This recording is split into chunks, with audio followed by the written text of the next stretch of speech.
Good morning. Welcome back to the Good Day with Olivia show here on the KAZ Radio and Television Network.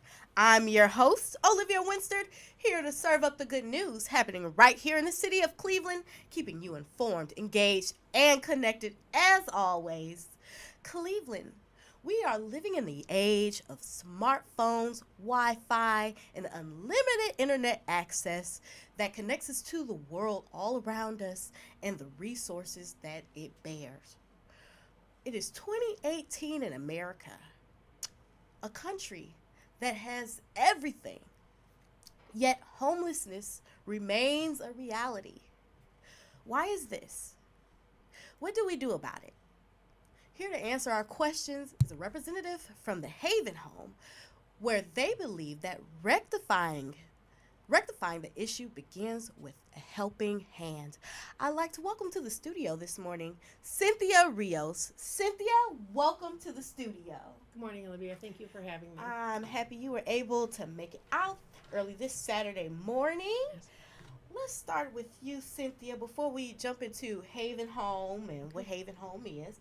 Are you a Cleveland native? Were you born and raised here? Yes, I was. I'm a Cleveland native. I love it here. Outside of your work at the Haven Home, what do you do here in the city of Cleveland? Well, that takes up most of my time. I also founded another nonprofit back in 2012, and we provide services for women in reentry. What do you love about this city?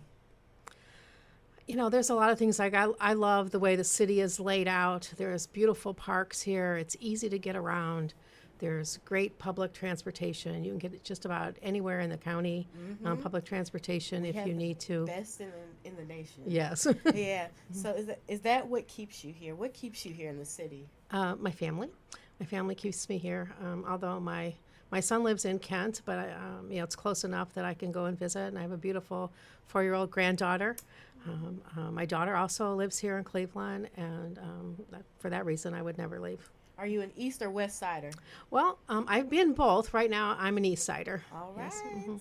Describe your Cleveland experience. You know, cold winters. Is more to Cleveland? Tell us all about it. What's your experience? Other than the cold winters, I would say that it's always been good. Like I said, I've lived here most of my life. As I've gotten older, of course, the cold has been a little bit harder to tolerate, but really it's only about a week or two a year. And it's that way every year. And so it's no surprise. But I think that, it's a great place to live. The changing weather, when it starts to warm up, everybody feels better all the time. Absolutely. Well, the Haven Home. What is the Haven Home? So the Haven Home is an overflow shelter, and a family shelter for women and children. And what makes it different than other shelters is that it's only there, it's like a waiting room for family shelters. So right now, all of the family shelters in Cuyahoga County are full. And so the families who are waiting to get into those shelters needed somewhere to go. And for a while, the families were sleeping on the floor of the city mission. And I think they did, I may not be exactly correct on this, for about a year and a half. The number of families kept growing, and so the county responded to that and came to us to open up the overflow shelter. When I say us, the Haven Home is located on the campus of Elizabeth Baptist Church. The building is actually owned by the church, but the Haven Home is a separate entity. And Family Promise of Greater Cleveland was one of the family shelters, was in that building up until August of last year. They also have a facility over on 152nd and Kinsman, but they had done a capital campaign expansion and moved all of their families back to the Kinsman Road facility. And so their lease ended in August. Our intent was to take about a year and, paint the building, fix some things, modernize it a little bit. It's a former convent. And so, it's an older building. It needed some work. So that was about August we started working on that after Family Promise left. And then about 2 months later, the county came to us and said, we know you have an empty building. We have women and children who need a place to stay. Can we use the building? Can we work on an arrangement with you? And in about want to say about 3 or 4 weeks. It was an amazing, amazing collaboration that only God can orchestrate, where the Office of Homeless Services, Lutheran Metropolitan Ministries, Frontline Services, Project ACT, myself, members from the church, all got together and just kept working on how can we do this. People came in, they were painting, they were fixing, they were moving things around, they were All doing volunteer inspection. efforts? Well, there was funding from the county that was Okay. released to do it, but there were a number of volunteers, and we still utilize a number of volunteers for our programs. And so we all came together and worked on how can we make this happen. And like I said, I've never seen that many agencies come together and be able to work so smoothly. And then we opened. So we opened in November of last year. So that's how it all began. That's how it all began, yes. Wow.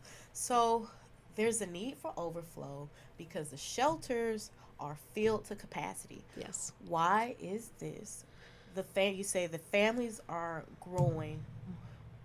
It's clearly homelessness is becoming an epidemic to where we need the overflow shelters.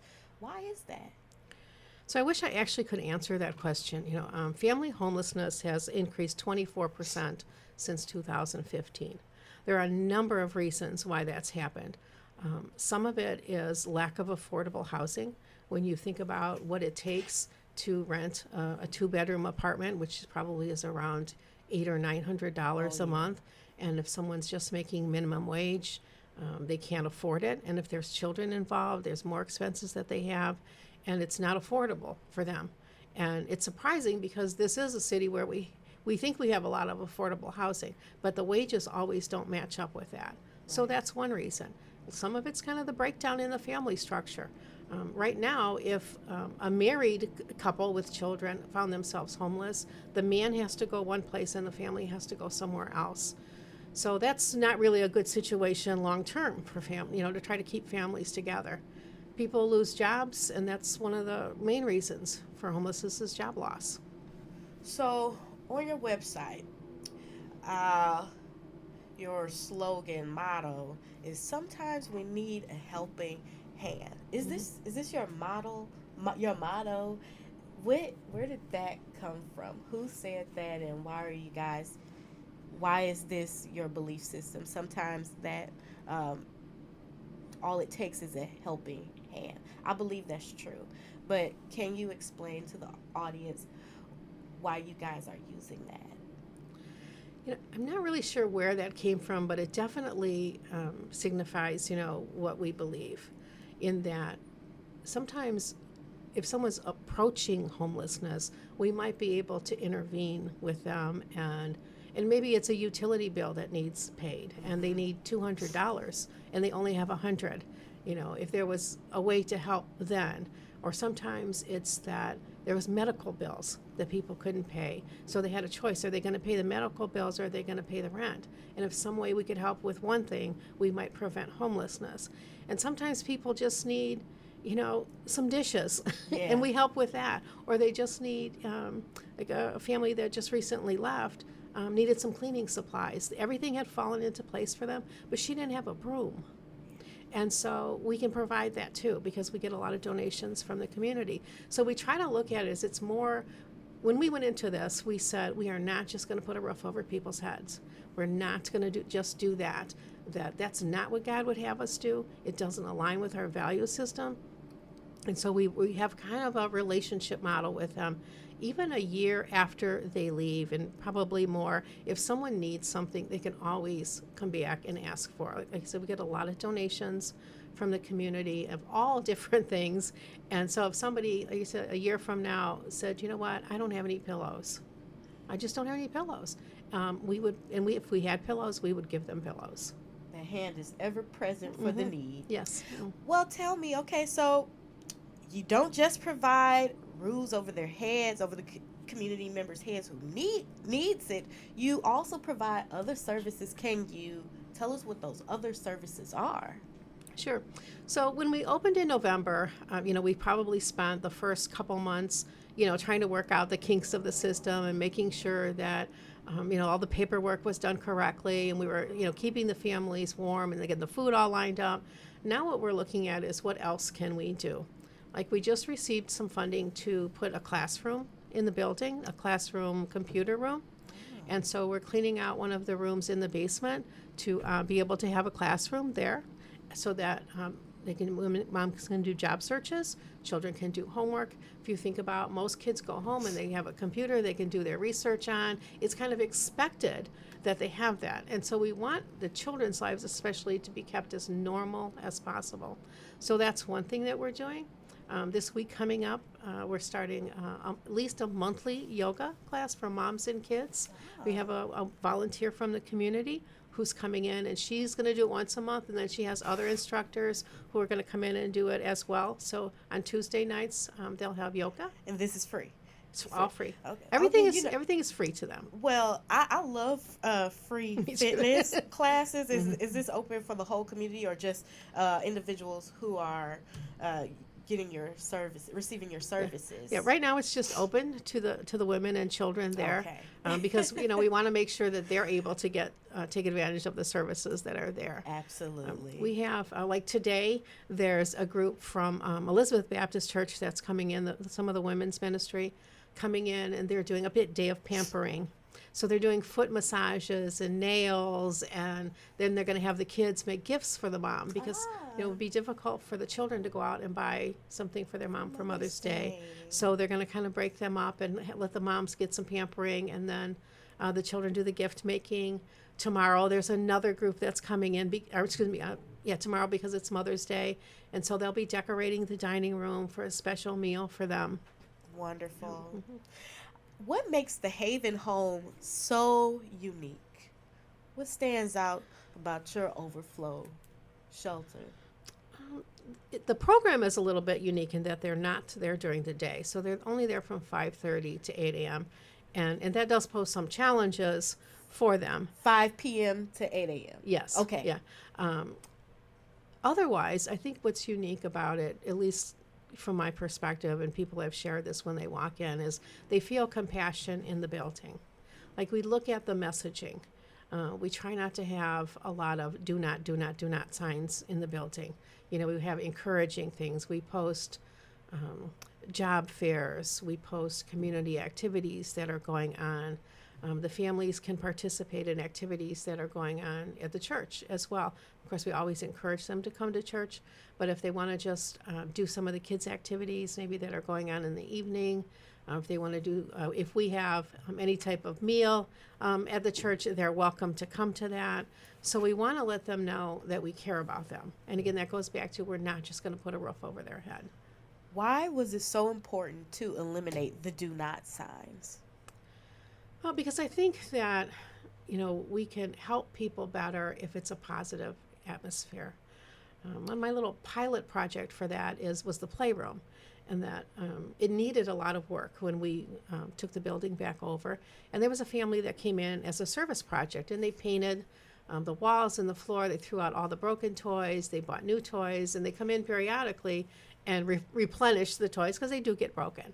And so my theory is, and our theory is, I should say, is that if you have a good atmosphere, people will take better care of it because they feel better while they're there. Right. And so that's just been the way that we do things. So if there's signs that encourage you to take care of your room versus saying do not, then people will do that. And when I see do not, it makes me feel like I'm not welcome, I'm not wanted there, and to already be in a place where you don't have a home and then be in a facility there's signs everywhere saying, and I understand some do not signs are for safety, but I think that was so interesting that you paid attention to that and then instead replaced that with encouraging them to take care of their space instead of having those do not signs up there. I think that was very interesting and important to pay attention to add on to their experience. Yeah. Like we do have some, of course, like you said, for safety reasons, but we always try to think about, having a positive message. The programming itself, like the monitors, the transportation, the food, is all provided by Lutheran Metropolitan Ministries. And they're also very responsive to the needs of the families. For example, they wanted more kid-friendly food. And so they were quick to start adjusting the menu So to chicken nuggets. chicken nuggets, right, and hot dogs. And so, periodically they have that in there for the kids, and, more smaller size snack bags and things for the kids too. So, you don't just want to have a large bag of potato chips. You want to have small things that the kids can manage too. So you offer these services, you have the shelter. How long can someone stay at the shelter and receive these services? So they can stay until a bed opens up in another shelter or they find housing. So the goal was that they would be there until the bed opens up at a shelter. In some cases, they're actually finding housing before the bed opens up, Wow. which is good because then they're in shelter a shorter period of time. Right now, they're averaging about 4 weeks at our facility. And then some of them move on to a Family Promise or Westside Catholic Center or Zelma George. Could you describe the housing placement process? Sure. So the families are eligible for rapid rehousing with some exceptions, but for the most part, they apply for the voucher. They get 90 days of rent subsidy. They can look at a list of places that have been approved already. It's done with Eden. Or if they have a landlord that wants to rent to them, but they're not yet approved by Eden, the landlord can approach Eden and get the approval. Okay. And so, let's say, their family member has a house they'd like to rent to them. They can work that out so they can get the housing approved that way. So they get those 3 months of housing that way. Some of them are able to get it, and then some it takes a little bit longer. Sometimes they get the housing, and when the 3 months is up, they can't afford the rent. And that goes back to why are they in homelessness? Because it's lack of affordable housing. Now, when the space runs out in the shelter, how do you get involved? Does the shelter refer them to you guys or send them your way? How does that work? How do they end up coming to your facility? So the process is that if someone finds themselves homeless, they go down to coordinated intake at the Bishop Cosgrove Center. And they go through an intake process and assessment. They identify their needs. If the family is deemed homeless, then they wait downtown, and Lutheran Metropolitan Ministries picks them up at 5:30 and brings them to the shelter. Okay. Something you just said stood out. You said if they're deemed homeless. Right. What's the criteria? So, other than you don't have a home to go to? yeah, and the reason I said that like that is because sometimes people might be moving next week, but they want to line something up. And so they also try to divert people if possible because the shelters are so full. Talk to them about, could you stay with a family member for a week or two while we're waiting for this? Yeah. Does everyone find housing? No. What happens to them when they can't find housing? They stay in the shelter? At some point, they have to leave the shelters, and that's a difficult situation. They're encouraged then to, again, maybe go live with a family member. I don't know honestly what some of what they call them the admit shelters, which is the Family Promise, Westside Catholic, what the length of stay is for them. The goal is for them to leave in 90 days. Okay. Yeah. And they try to address the reason why they can't. Like if someone has multiple evictions, it's difficult to find housing because they've been evicted several times. And so then there has to be some intervention, maybe some programming that they have to go through in order to, get a landlord to agree to take them again. Is that the only reason someone would have trouble finding housing? What if there's no housing available? Have you run into issues like that where there just weren't any homes available? I have not personally been involved in that, but I have to guess that probably does happen. Okay. Yeah. Okay, so who can receive your services? It's just women and children? Yes, so we can only have women and children there because it used to be a convent, so there are no bathrooms in the rooms themselves. There's a common bathroom. And so for that reason, we can't have adult males there. Uh-huh. Yeah. So, but do you have male workers there? Yes. Okay. Yeah, we do. Just And can't there's a have them. staff bathroom separate from it. Yes. Just can't have them living there. Right, they just can't live there. Because Sorry, the showers and all of that are together. sorry, fellas. We're gonna Yeah. have to point you Sorry, guys. in another direction for some other resources. But how? Okay, why is ministry so important to the service you provide to the community? Because we work for the Lord. You know, we don't work for, like, I don't work for the Haven Home first. I work for the Lord, and everything I do is ministry. Whether it's cleaning, whether it's giving somebody a ride, whether it's picking somebody up who just got released from prison, whether it's helping somebody with toiletries. It's all ministry. You know, our lives are ministry. And we either always are working for the Lord, or we're really never working for him, because if we're not doing what he would have us do, then we're out of line. Yeah. How does your service and life experience connect? Why have you chosen this line of service? What part of your life connects you to the service you provide to the community? Well, I feel that God chose me for this. I had started another nonprofit in 2012, and we still provide programs and housing for women coming home from prison. And so I had that experience of starting a nonprofit from nothing to where we are now, and we're still a young nonprofit. And then the church, I changed churches and was at Elizabeth Baptist Church, where the Haven is located. And I always just felt drawn to the building. Like, even when Family Promise was there, I always just knew that God moved me there for a reason. I never really knew what it was until I left another job that I was at. And I ran into the pastor one day, and I told him, he knew that I wasn't happy where I was at. And I said, oh, by the way, I turned in my resignation. And he said, oh, I've got a job for you. And then we started talking about the Haven. Wow. And so within, just that's how God works. One door closes and another opens.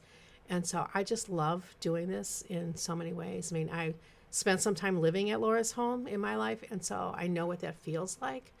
Fortunately, I didn't, have small children with me, which adds another, challenge for the moms. But I do have a compassion for women, who have challenges that they're trying to overcome, obstacles in their lives. And it's not as easy as saying, well, let's just give them a voucher, or why don't they just find a job, or why don't they pay their bills, or, why do they make bad decisions? It's a number of reasons why women end up at a shelter. Have you ever experienced some of the circumstances that they experience? Is that part of the reason why you're called to do this work? Yeah, to a certain degree. Like I said, I've been homeless. I lived at Laura's home for a while, and I still recommend people for that. They're full all the time too, and so I do understand how hard it is to get your life back on track. Do you mind telling us about your experience of homelessness? What was that like for you? It's not an easy subject to talk about, but I struggled with substance abuse for a while, ended up incarcerated, ended up homeless because of that, and only because I didn't, when I came home, I had nowhere to go. And so Laura's Home was available to me. They have a great program there. They help a lot of women. Like I said, I recommend them, but they're full all the time. But I know how hard it is when, you don't have your own anything, to just find a job, which is what many people say. Why don't they just go to work?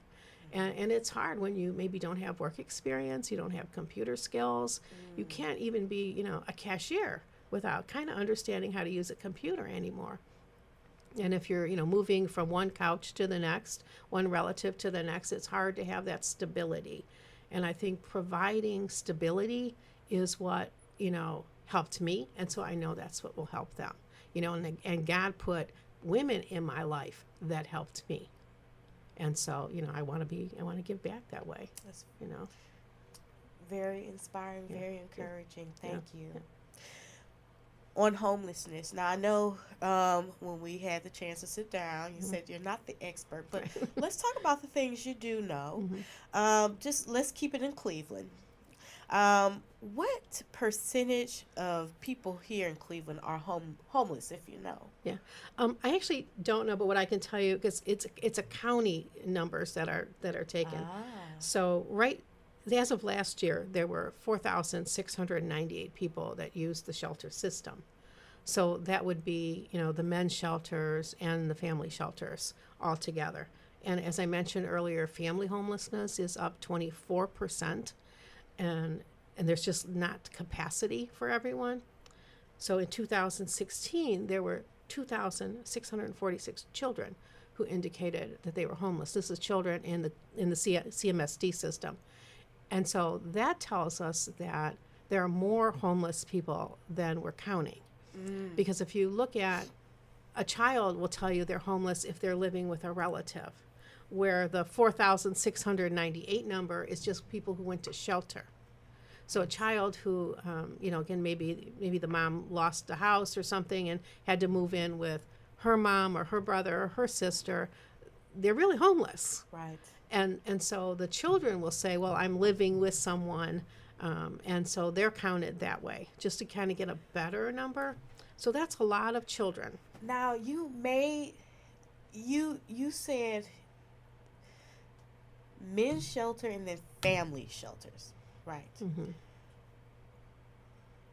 What happens with men? Okay, when we think of family, we think of women and children. What about the men and their children? Yeah. Are So- there any shelters for them, or are they separated? So men, I believe, can go to Zelma George with family. Okay. That men can do that. The single men, either go to the city mission, or they can go to 2100 Lakeside, which is the largest men's shelter, which is also run by Lutheran Metropolitan Ministries. Yes. Who are the most vulnerable? Who are the homeless? Who are they here in the city of Cleveland? Is it who has the highest number of homelessness here in the city of Cleveland? Is it men? Is it women? Youth? Who is it? It's all. I think so men, of course, there are a lot of men. I think and I may not have this correct, like about 400 men at the 2100 Lakeside Shelter, large number of men at the city mission. And then there's other places around that the men might be. I think there's, as we were talking earlier, youth aging out of foster care is another growing population there. And there's been a lot of work in that area to end youth homelessness. And then single women with children, and they're young women, like we were talking about. They're probably 25 and under, 2-3 children, and no real income to support them.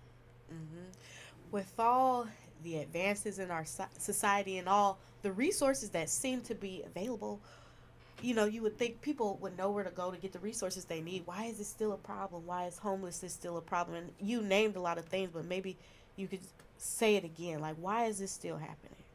Well, I think it's because something we don't want to talk about.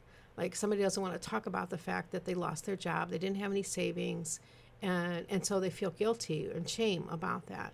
But there are resources out there that are available, and I would encourage anyone who's in maybe even an unhealthy relationship to contact Frontline Services and talk about what services to help them before they become homeless. Yeah. Can homelessness be beat? Will this always exist in our society? I'd like to say it won't always exist, but I can't answer that question. There are a lot of groups right now here in Cleveland that are working to end homelessness. Like, there's a task force to end homelessness that meets every month. There's also a Northeast Ohio Coalition for the Homeless that does advocacy. They've been very instrumental in making major changes to the women's shelter. They work behind the scenes, and they go down to tent city. People who are sleeping outside and do ministry and provide tents for them and sleeping bags. There's a lot that goes on in the community. How the people who receive your services, just quickly, how are their lives changed? I wish we had more time to go in depth. I'd like to think that they walk away feeling like we helped them. You know, that we gave them some hope, we gave them some inspiration to keep moving forward in their lives. That we weren't one of the obstacles that they faced. As the one providing the service, how does what is your experience like? And all it takes is a helping hand, Ty. That's so just one effort to do something. Yeah, just we all just do what we can do. And I think if what somebody can do is they can volunteer and sort clothing, they should do that. If they can cook a meal, they should do that. If they're good with social media and they want to help volunteer for a nonprofit to do that, they should do that. I think everyone has a gift, and if they would use it to benefit the kingdom and the moms and the children, you know, the widows and the orphans in a sense, then they should do that. And they'll be blessed by doing it. What can the community do to offer their hand? How can they support the Haven Home to support the community? They can volunteer, they can advocate, they can donate. All right. Yep. Well, tell us, Cynthia, how can you be reached, and how can the audience learn more about the Haven Home? So they can follow us on Facebook. We have a Facebook page. We are just starting an Instagram account, and then we do have a website, which is www.thehavenhome.org. Well, there you have it, Cleveland. Cynthia Rios. Thank you. If you want to learn more information about the Haven Home, go check out their website, follow them on social media. Thank you again for tuning in. Be encouraged, be inspired, and lend a helping hand out there. This is Olivia Winstead, and I am signing off. I'll see you next week. Thank you. That went so fast.